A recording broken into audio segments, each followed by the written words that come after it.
Breaking news.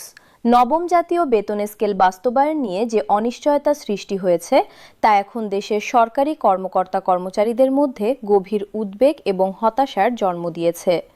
বহুল প্রতীক্ষিত এই বেতন কাঠামো যে বর্তমান অন্তর্বর্তীকালীন সরকারের মেয়াদে আলোর মুখ দেখবে না, সেই ইঙ্গিত ক্রমশই প্রবল হয়ে উঠছে।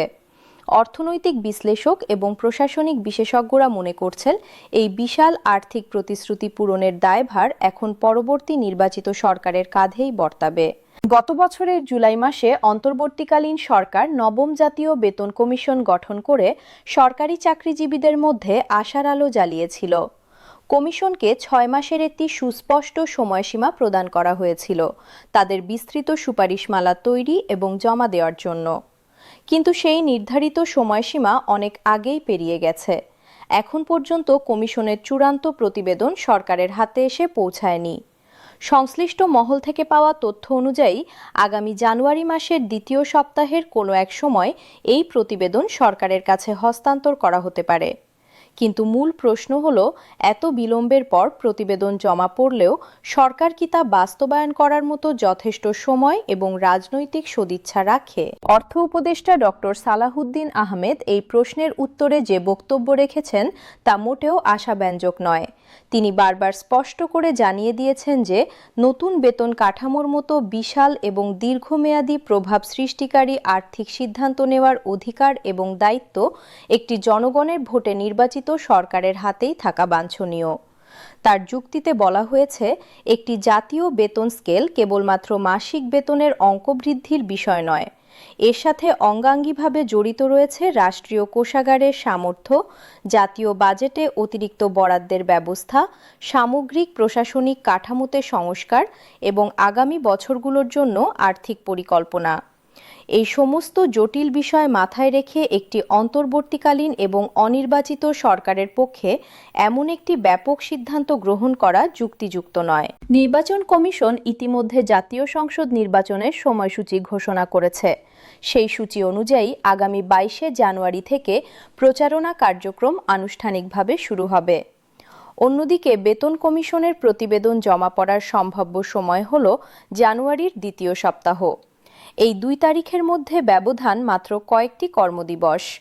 এই অতি সংক্ষিপ্ত সময়ের মধ্যে একটি বিশাল এবং বিস্তৃত প্রতিবেদন গভীরভাবে পর্যালোচনা করা, তার আর্থিক প্রভাব যাচাই করা, সংশ্লিষ্ট সকল মন্ত্রণালয়ের সাথে সমন্বয় সাধন করা, মন্ত্রিপরিষদ থেকে আনুষ্ঠানিক অনুমোদন গ্রহণ করা এবং সর্বশেষ সরকারি গেজেট আকারে তা প্রকাশ করা, এই পুরো প্রক্রিয়া সম্পন্ন করা কার্যত অসম্ভব।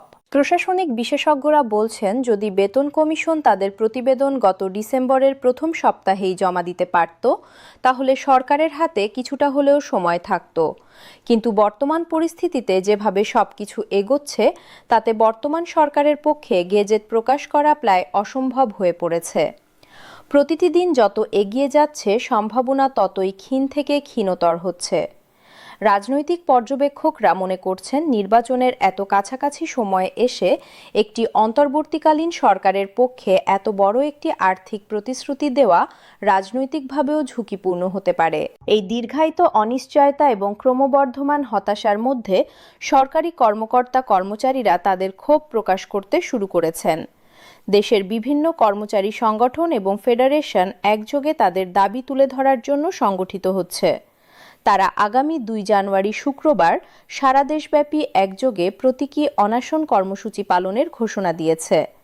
রাজধানী ঢাকাসহ দেশের সকল বিভাগীয় শহর, জেলা এবং উপজেলা সদরে এই কর্মসূচি যুগপৎভাবে পালিত হবে বলে সংগঠকদের পক্ষ থেকে নিশ্চিত করা হয়েছে। কর্মচারী সংগঠনের নেতারা জানিয়েছেন, এটি তাদের শান্তিপূর্ণ এবং গণতান্ত্রিক প্রতিবাদের প্রথম ধাপ মাত্র।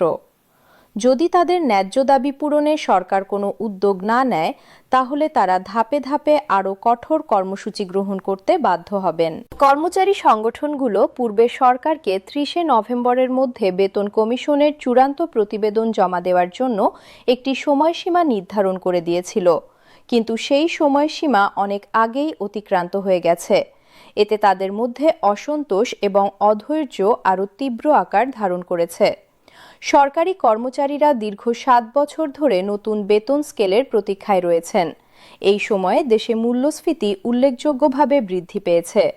নিত্য প্রয়োজনীয় দ্রব্যমূল্য, বাড়ি ভাড়া, চিকিৎসা ব্যয়, সন্তানদের শিক্ষা ব্যয় সবকিছুর খরচ আকাশ ছোঁয়া হয়ে গেছে, অথচ তাদের বেতন কাঠামো রয়ে গেছে পুরনো। এই পরিস্থিতিতে নবম বেতন স্কেল তাদের কাছে এখন শুধুমাত্র একটি প্রত্যাশিত সুবিধা নয়, বরং জীবনযাত্রার ন্যূনতম মান বজায় রাখার জন্য একটি অপরিহার্য প্রয়োজনে পরিণত হয়েছে। তবে কর্মচারী আন্দোলনের প্রকৃতি এবং সীমারেখা নির্ধারণে সাম্প্রতিক একটি ঘটনা গুরুত্বপূর্ণ ভূমিকা রেখেছে।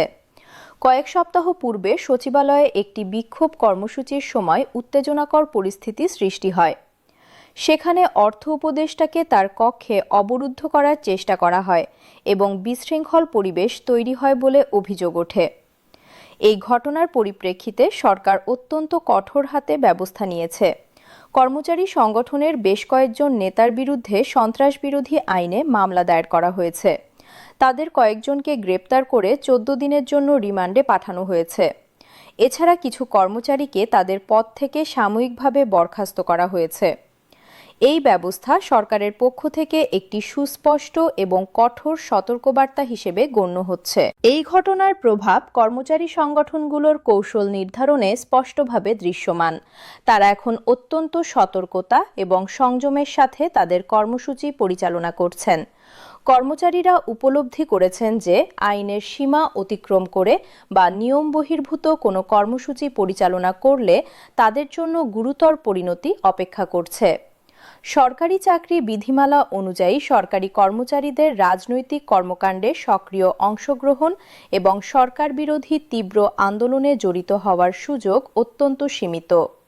তাই তারা এখন প্রতীকী এবং শান্তিপূর্ণ কর্মসূচির মাধ্যমে তাদের অসন্তোষ এবং দাবি প্রকাশ করার পথ বেছে নিয়েছেন। এছাড়া আসন্ন জাতীয় নির্বাচনের রাজনৈতিক পরিস্থিতিও তাদের কর্মসূচির ধরন এবং তীব্রতা নির্ধারণে গুরুত্বপূর্ণ ভূমিকা রাখছে। বেতন কমিশনের অভ্যন্তরীণ কার্যক্রম সম্পর্কে কিছু তথ্য অনানুষ্ঠানিক সূত্র থেকে বেরিয়ে এসেছে। এই সূত্রগুলোর মতে, কমিশন তাদের প্রস্তাবিত বেতন কাঠামোতে একটি উল্লেখযোগ্য কাঠামোগত পরিবর্তন আনার পরিকল্পনা করছে। বর্তমানে সরকারি চাকরিতে 20টি বেতন গ্রেড বিদ্যমান। কমিশন এই সংখ্যা কমিয়ে মাত্র 13টি গ্রেডে নামিয়ে আনার একটি প্রস্তাব বিবেচনা করছে বলে জানা গেছে।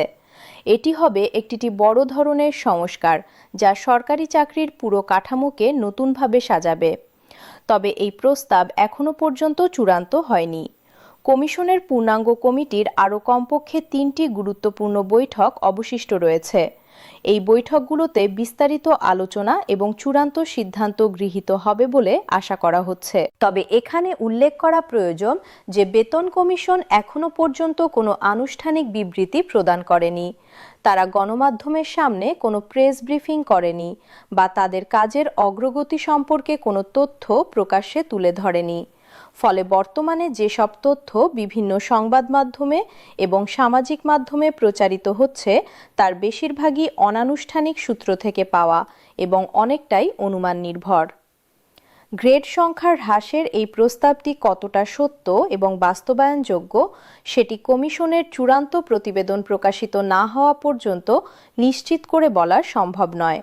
তবে কর্মচারীদের মধ্যে এই ধরনের তথ্য নিয়ে ব্যাপক জল্পনা কল্পনা চলছে এবং এটি তাদের মধ্যে আরও অনিশ্চয়তা সৃষ্টি করছে। সার্বিক পরিস্থিতি মূল্যায়ন করে অর্থনৈতিক বিশ্লেষক এবং প্রশাসনিক বিশেষজ্ঞরা প্রায় একমত যে নবম জাতীয় বেতন স্কেল বর্তমান অন্তর্বর্তীকালীন সরকারের সময়কালে বাস্তবায়িত হওয়ার সম্ভাবনা প্রায় শূন্যের কোঠায় নেমে এসেছে।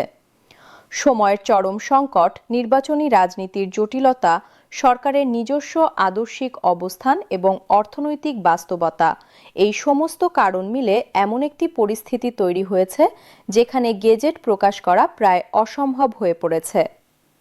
বিশেষজ্ঞদের ধারণা পরবর্তী নির্বাচিত সরকারই এই গুরুদায়িত্ব গ্রহণ করবে।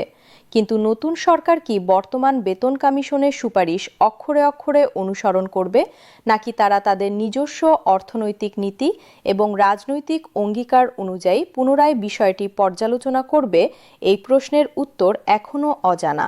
রাজনৈতিক বিশ্লেষকদের মতামত অনুযায়ী যে দলই নির্বাচনে জয়লাভ করে ক্ষমতায় আসুক না কেন, তাদের জন্য সরকারি কর্মচারীদের বেতন বৃদ্ধির বিষয়টি একটি অগ্রাধিকারমূলক বিষয় হবে।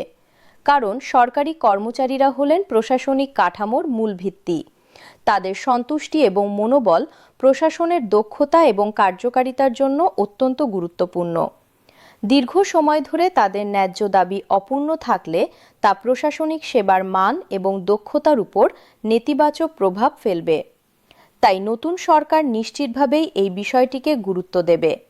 তবে প্রশ্ন হলো, তারা বর্তমান কমিশনের প্রস্তাবিত কাঠামো গ্রহণ করবে নাকি নতুন করে পর্যালোচনা করবে।